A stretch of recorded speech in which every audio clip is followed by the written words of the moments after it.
தற்போது கிடைத்த முக்கிய செய்தி. கோவையில் பல்வேறு வழக்குகளில் கைது செய்யப்பட்ட குற்றவாளி தீர்ப்பு வழங்க முன்பு நீதிமன்றத்திலிருந்து தப்பியோடியதால் பரபரப்பு ஏற்பட்டது.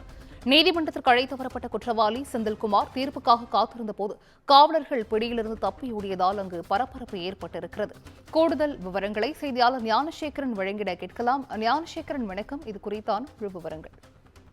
வணக்கம் சிந்திஜா. கோவையில் பரபரப்பை ஏற்படுத்திய வழிப்பறி மற்றும் கொலை முயற்சி வழக்கில் தொடர்புடைய முக்கிய குற்றவாளி நீதிமன்ற தீர்ப்புக்கு பயந்து தப்பியோடிய சம்பவம் அதிர்ச்சியை ஏற்படுத்தியுள்ளது. காவல்துறையினரின் அலட்சியத்தால் நிகழ்ந்த இந்த தப்பியோடல் நீதிமன்ற வளாகத்தில் பரபரப்பை உண்டாக்கியது. கோவை செல்வபுரம் பகுதியில் இயங்கி வந்த சந்திரா ஸ்டோர் மற்றும் சந்திரா ரேட்டிங் நிறுவனம் நிர்வாக பொறுப்பில் இருந்த மகேஷ் என்பவர் கடந்த சில மாதங்களுக்கு முன்பு 3 பேர் வழிமறித்து கத்தியால் வெட்டி 1,00,000 ரூபாய் பணத்தை பறித்து சென்றனர். இது குறித்து செல்வபுரம் காவல் நிலையத்தில் வழக்கு பதிவு செய்யப்பட்டு கோவை சார்பு நீதிமன்றத்தில் விசாரணை நடைபெற்று வந்தது.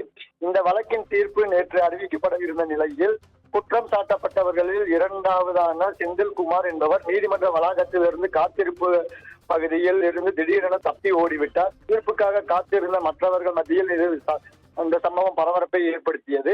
இந்த வழக்கில் முதல் குற்றவாளியான மதிவாணன் ஏற்கனவே தலைமறைவாக உள்ள நிலையில் 3வது குற்றவாளியான ரமேஷ்குமார் இறந்து விட்டதாக தெரிவிக்கப்பட்டுள்ளது. நேற்று நீதிமன்றம் வழங்கிய தீர்ப்பில் தப்பியோடிய செந்தில்குமாருக்கு 5 ஆண்டு சிறை தண்டனையும் 5,000 ரூபாய் அபராதமும் விதிக்கப்பட்டுள்ளது. நீதிமன்ற தீர்ப்பு வாசிப்பதற்கு முன்பாகவே குற்றவாளி தப்பியோடிய சம்பவம் காவல்துறையினர் பாதுகாப்பு குறைபாடை வெளிப்படுத்துவதாக பலரும் கருத்து தெரிவித்து வருகின்றனர். தற்பொழுது தப்பியோடிய குற்றவாளியான செந்தில்குமாரை போலீசார் தீவிரமாக தேடி வருகின்றனர். நீதிமன்ற வளாகத்தில் இருந்து தப்பிய குற்றவாளியை விரைந்து பிடிக்க போலீசார் தீவிர நடவடிக்கை எடுத்து வருவதாக தகவல் வெளியாகியுள்ளது. இந்த சம்பவம் கோவையில் பெரும் பரபரப்பை ஏற்படுத்தி உள்ளது. விவரங்களை வழங்கியமைக்கு நன்றி ஞானசேகரன்.